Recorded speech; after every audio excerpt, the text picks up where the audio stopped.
Salve, sono Francesca.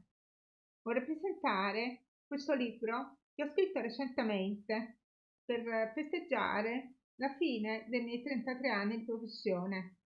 La mia professione continua ancora. C'è da dire che sono architetto e dal 1990 ho svolto e svolgo libera professione in vari settori di attività in vari luoghi d'Italia, da sud, centro e nord Italia. Questo libro si intitola Anime tra le mura, frammenti di incontri ed ha la copertina rossa. Ho scelto questo colore proprio a dispetto diciamo, di quello che solitamente si pensa della professione tecnica, che sia fredda, che sia matematica. In realtà richiede in alcuni casi, soprattutto in alcune nicchie, un forte contatto con le persone che non sono soltanto i clienti o i datori di lavoro, ma sono le persone che si incontrano.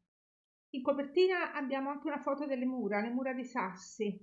Le mura di sassi evocano la forza, la chiusura, evocano le case antiche, le antiche fabbriche, i luoghi di vita delle persone.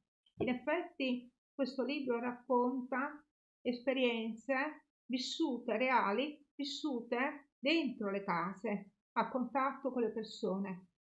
In particolare in un ramo della professione, un ramo un po' di nicchia, quello che io definisco bonariamente il lavoro dell'architetto di strada, del tecnico di strada. I miei colleghi sanno benissimo a cosa mi riferisco. Il tecnico di strada è colui che non può scegliere la clientela, non sceglie il luogo di lavoro, ma viene inviato lì dove c'è necessità, lì dove ci sono criticità, dove ci sono rischi, dove ci sono danni, dove ci sono contrasti tra le persone, dove anche all'interno delle famiglie, lì dove c'è necessità a volte di mediare o di provare a mediare. Quindi lì dove gli incontri con le anime sono incontri importanti, anche se dobbiamo mantenere la freddezza e il distacco, l'emozione comunque nasce e offre spunti di riflessione.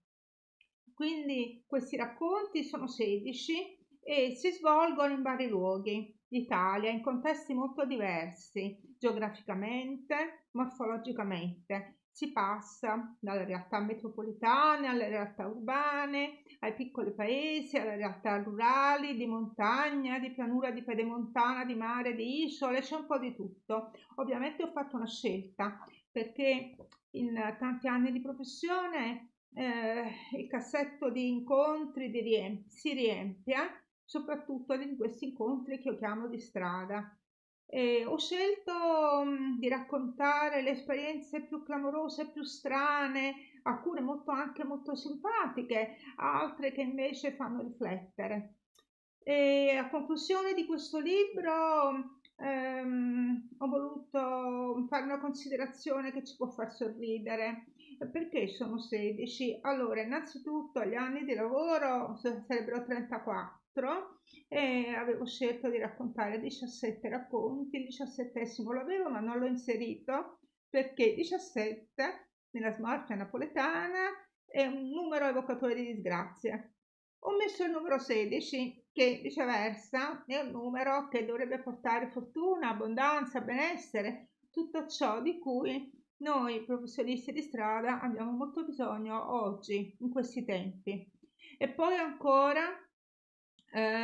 tengo molto a sottolineare che in questi tempi in cui è tanto cambiato il modo di lavorare, perché i racconti si svolgono in un arco temporale di 30 anni, in cui è cambiata la società, in cui è cambiato il modo di lavorare, il modo di relazionarsi, in cui si sono anche molto accentuati tanti problemi e tanti disagi della nostra società per persone di ogni estrazione socioculturale e nelle più svariate realtà socio-economiche.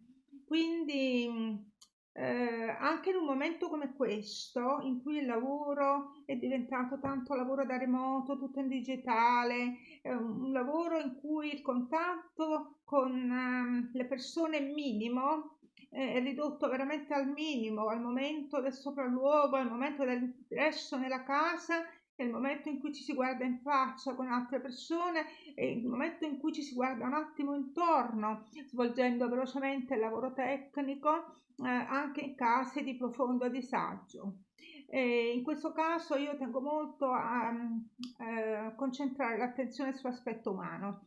Per questo vi invito a leggerlo, i racconti sono leggeri, sono molto brevi e si prestano a diverse chiavi di lettura. I colleghi tecnici di strada probabilmente avranno tante storie simili nel loro repertorio e chi invece non svolge questo settore potrà aprire gli occhi su una realtà differente, una realtà molto diversa, è una realtà che ci dà il polso, ci fa sentire il polso delle problematiche che avvengono attorno a noi, anche quelle che toccano persone non molto fortunate, persone che vivono disagi, problematiche economiche e difficoltà.